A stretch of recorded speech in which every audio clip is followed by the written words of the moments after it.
Well, welcome back to a new term. And I thought it'd be a really good opportunity for me to just introduce myself again to those of you who perhaps haven't seen the previous video I made, for those new parents who are here with us at school. I just wanted to tell you a little bit about myself, introduce some of my passions, the things that I really love to do, and that hopefully it will kind of give you, put a face to a name, and an opportunity for me to share some of who I am with all of you. But as I highlighted in my letter, these are indeed completely unprecedented times, and I wanted first and foremost to thank all of you for the support that you have shown at the start of such an unusual term. So what about my journey to this point? Well, of course, under normal circumstances, we would meet in person. And I do hope that this will be possible again before too long.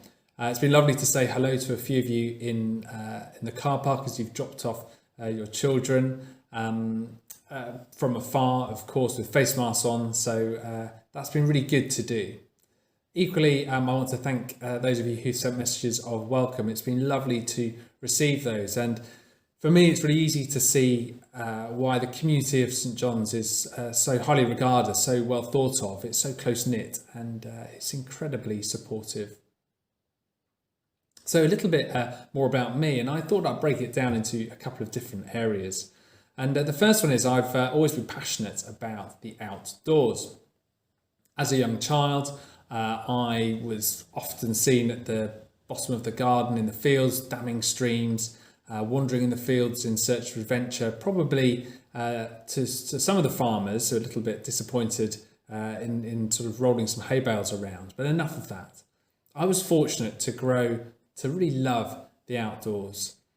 And I worked for a time in an outdoor education centre, and it really did cement my resolve to the fact that outdoor learning is so important in the lives of our children.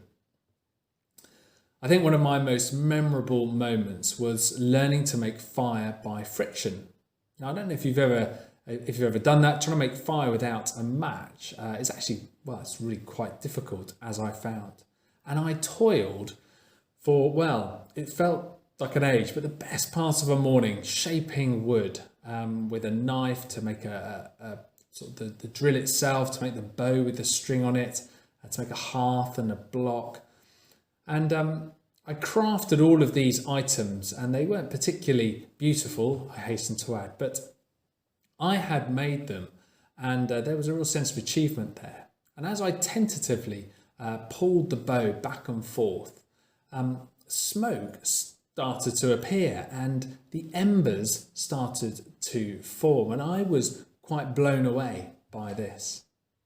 And after what seemed like an eternity, I had a pile of embers big enough to place into my tinder, my hay that I had ready to make my fire.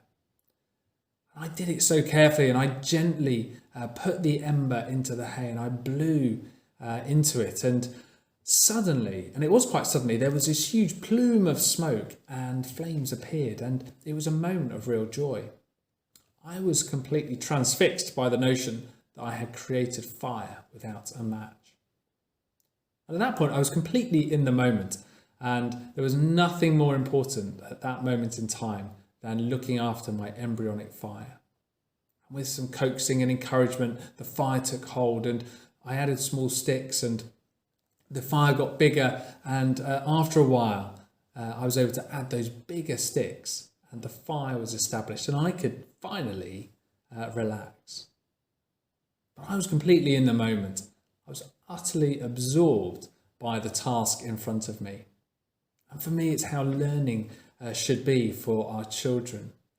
They should be struck by the wonder of grasping that new concept, the awe of seeing our world at work, the ability to stick at something and persevere, to remember that sometimes things take time.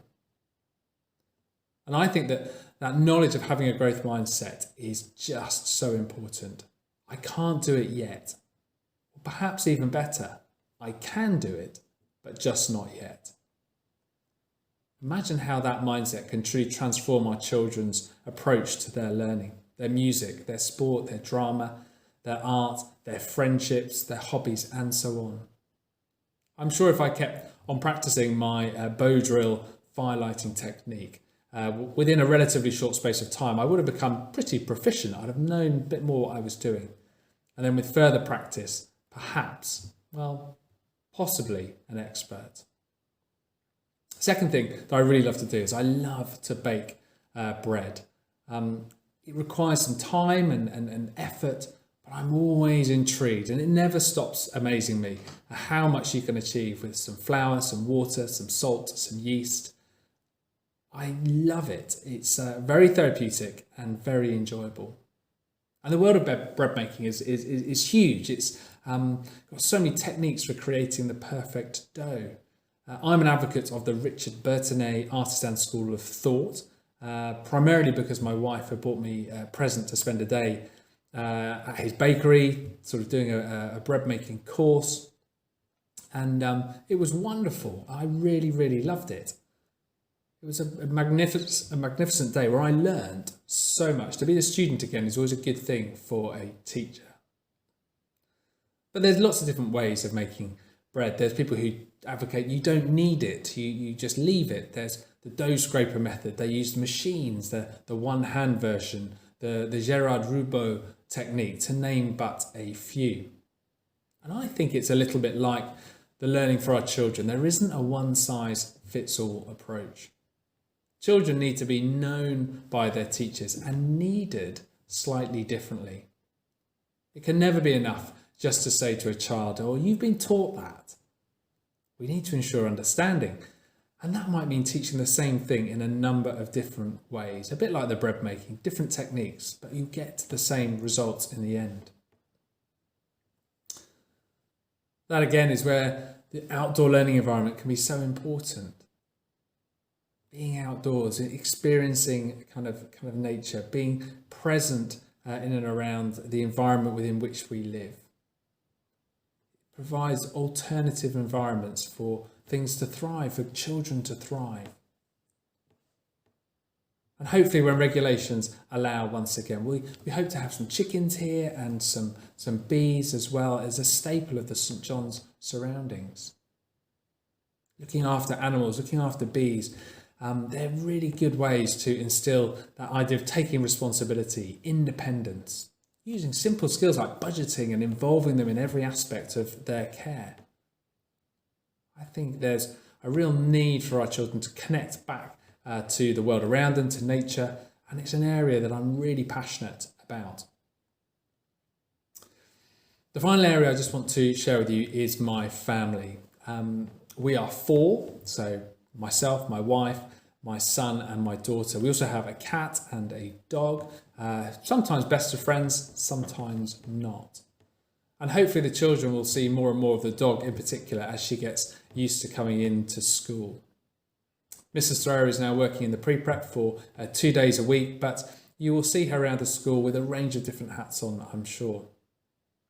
My children are 14 and 16 and are delightful. Time with them is precious, and one of the benefits of lockdown has been the time that we have spent together over the last 9 months or so. We really do enjoy each other's company. We love to chat and to talk and to laugh together. It's so important, isn't it? We do make the time as well to do things together. For example, dog walks, or when we're on holiday, going down to the beach, or cooking together. All those activities that require a little bit of time but are so valuable. And the other thing that we really value is having at least one meal a day where we can all sit down together. I think meal times, for me anyway, are so much more than just about fueling our bodies. They're a time to be social, to learn new skills, perhaps to listen, to share. We often will spend a time after dinner talking about our day, what's gone on, or discussing those big kind of issues in the world around us. It shouldn't be dash and go, but stop and chat.